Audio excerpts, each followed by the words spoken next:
Hello all, I am back again. It is Wednesday, January 13th. This is your CRC update.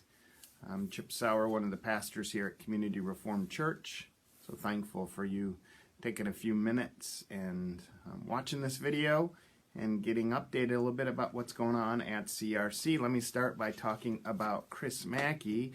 As most of you, if not all of you know, Chris has been in the hospital wrestling with his platelet count. I talked to him this morning and that count went up a little bit today, so that's good news. We continue to pray that that's the direction that it goes so that he can come home, because we miss him frolicking around the office and bringing his good cheer to the places that he is. So I encourage you to continue to pray for him, for Carrie, for Quinn and Tinsley and Aylin as they are apart, but we are thankful that those numbers moved in a positive direction today. And we hope that they continue to move in that positive direction. But thank you again for praying for Chris and his family.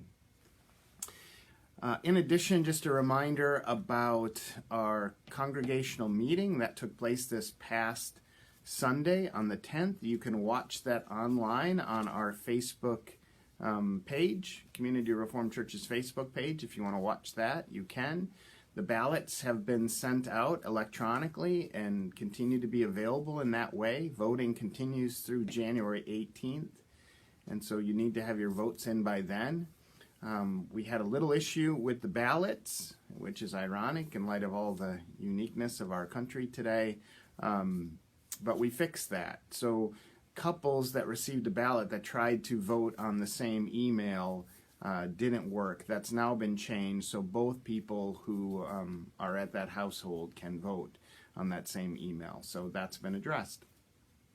So encourage you to have those votes in by Monday. That means on Tuesday, if the election pieces that we're asking to be approved are approved, we will draw names from the hat and we will choose our new elders and deacons next Tuesday, and definitely have a consistory representative to be a part of that. So if you have any questions or any issues with the ballot, please don't hesitate to reach out to us. And just at this point, I encourage you to call people on their cell phones. We've had some issues with our phone system here at church. So the best plan is to call cell phones to touch base with people. You can also, if you have questions, email Erin Nichols. She is home and available. And you can email her at the CRC office at communityreform.net. If you have any questions or concerns, don't hesitate to reach out to her. Also, the giving statements for 2020 are in the mail, so you should be receiving those either today or tomorrow. So if you have any questions about that, again, don't hesitate to reach out to Erin. We continue in this online-only way of being here in the month of January, so our services are at 9 a.m. online.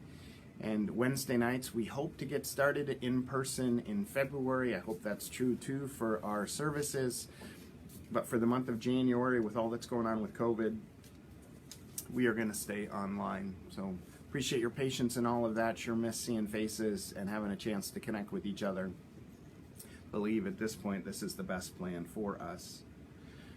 So this Sunday, the 17th, will be in the Gospel of John. We're continuing through this I am statements of Jesus in the Gospel of John.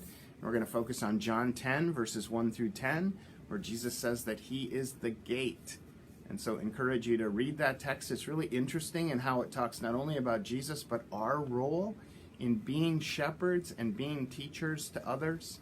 So encourage you to take a look at John 10, verses 1 through 10.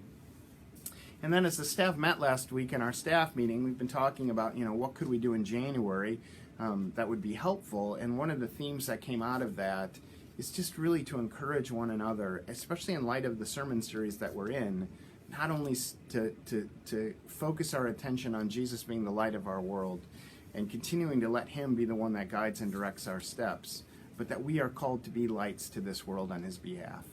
And so we're encouraging you this January to really think about what that means for you. I think in times like this, it's easy to just think about church as a place that we go.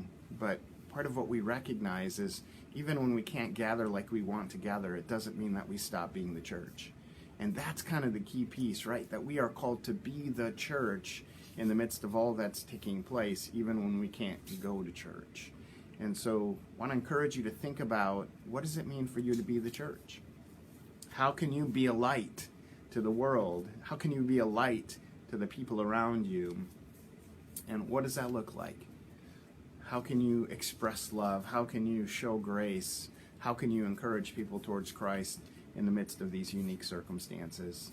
So we're going to get a little bit more practical with that on Thursday. We're going to talk specifically about what that can look like and how we can kind of share with one another what's taking place with that, but want to get you thinking about, what does it mean for you to be a light to the world? What does it mean to you to be an expression of love to the people around you?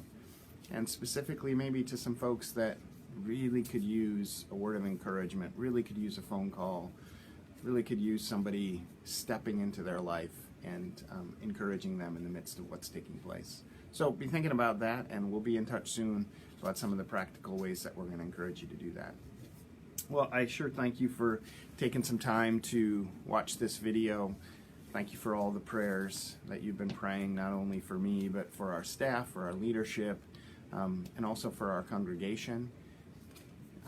So thank you for that, and just thankful that this will come to an end, that we'll be able to gather again and be able to connect with each other. And maybe part of what God's doing in the midst of these very difficult circumstances is helping us not to take for granted the gift of our relationships with each other. And that's definitely part of the learning for me. So I hope you have a great week. Again, reach out if you have any questions, any concerns. Don't hesitate to let us know. But hope this week is filled with opportunities for you and for me to be lights to the world. Have a great week.